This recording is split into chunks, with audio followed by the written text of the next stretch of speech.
Blessings my friends, and welcome to the second installment of Jamaica to Rawtid, where I recap some of the biggest news items out of Jamaica from the week that was. These stories next, after the jump. Teach them! Always make sure the message reach them! So peeps, there's a very popular saying in Jamaica that says, when rain falls, it falls on everyone's doorstep.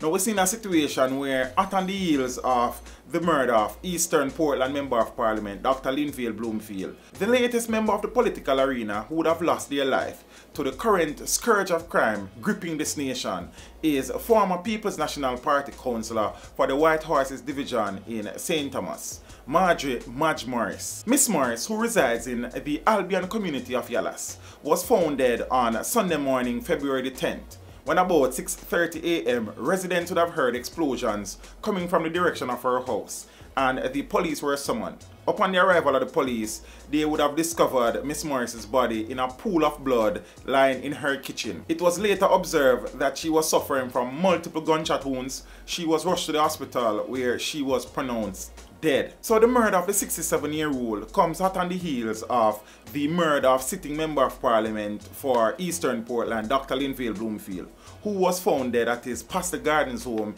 in Portland on Saturday, February the 2nd, with multiple stab wounds. Subsequently, it has been revealed that he was stabbed 20 times. Information is also suggesting that Mr. Bloomfied was trying hard to escape his attackers, as he was found in his bedroom in a pool of blood with his head under his bed in the nude. The police would have also recovered 2 knives and a vest with traces of blood. The vest was found about 200 meters along a path leading to the Member of Parliament's home. The police would have also recovered items of jewelry and a cell phone inside the residence of Mr. Bloomfiad. However, a second cell phone that the police are saying would be critical to the investigation is also missing. Still on the topic of politicians, we are seeing where a former Jamaica Labour Party councillor would have been arrested for illegal possession of a firearm. The councillor was stopped at a police checkpoint in St. Catherine on Sunday morning when 2 guns were found in his vehicle after the car was searched. It is believed that one of the weapons was a licensed firearm. However, the former councillor was unable to give an account for the other weapon. He was taken into custody where he is still being questioned. So, in recent times,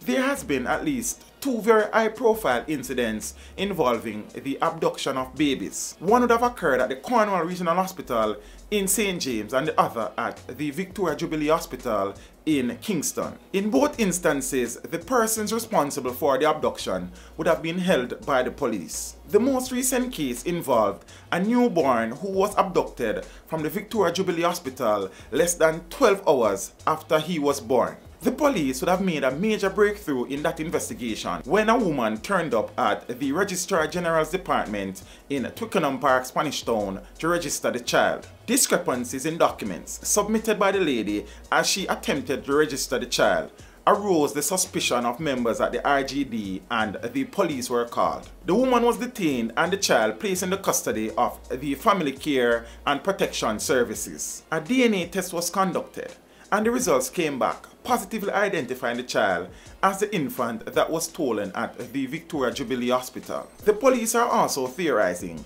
that that abduction could be a part of a larger scheme of a baby stealing ring. Pecha jam or pecha scam, who really knows? However, the latest development arising from the scandal hit entity is that former human resource manager Yolande Ramharak has been paid off or paid out or paid up $9.2 million Jamaican dollars. Many persons are saying that this is hush money and that a no disclosure clause would be involved in the payment. The Prime Minister among others are saying that it was the best thing to do and they have nothing to hide. Wow, tell me a situation where politicians have nothing to hide.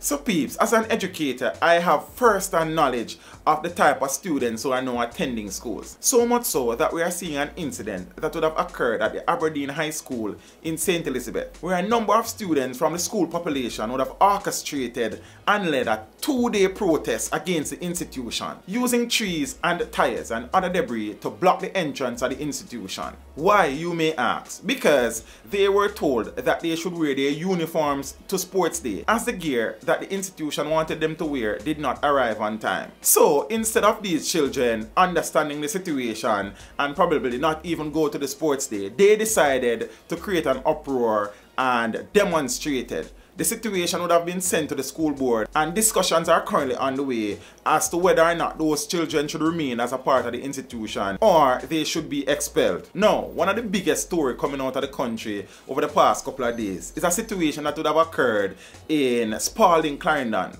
where a bus driver who is believed to be in the employ of the Knox High School and Spalding High School was involved in an altercation with a police officer. The police officer was in the process of seizing a Toyota coaster bus operated by a man known only as Short Boss. During the seizure of the vehicle, the driver got very rowdy and loud and was being egged on and cheered on by a gathering crowd. He now allowed that to get in his psyche and his head and decided to physically assault the police officer. And after assaulting the police officer, he continued to approach the police officer in a menacing and aggressive manner. The police officer, after regaining his balance after being pushed by the driver, managed to unholster his firearm and release one round, hitting the driver, who was still in a fit of rage and was tussling with the police officer. Another police officer who came to the assistance of his colleague is alleged to have fired another shot, hitting the driver. He was taken to hospital where he has been admitted in a stable condition. Subsequently, a protest broke out and the police service vehicle was damaged. Stones were used to smash the windscreen and windows, and the police are reporting that 3 attempts were made to set the vehicle ablaze. So far, police officers would have managed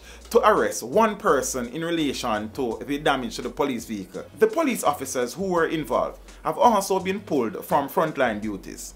Another report is suggesting that they have been sent on sick leave pending investigation by the Independent Commission of Investigation and another agency. The police said that the driver was operating contrary to his road license.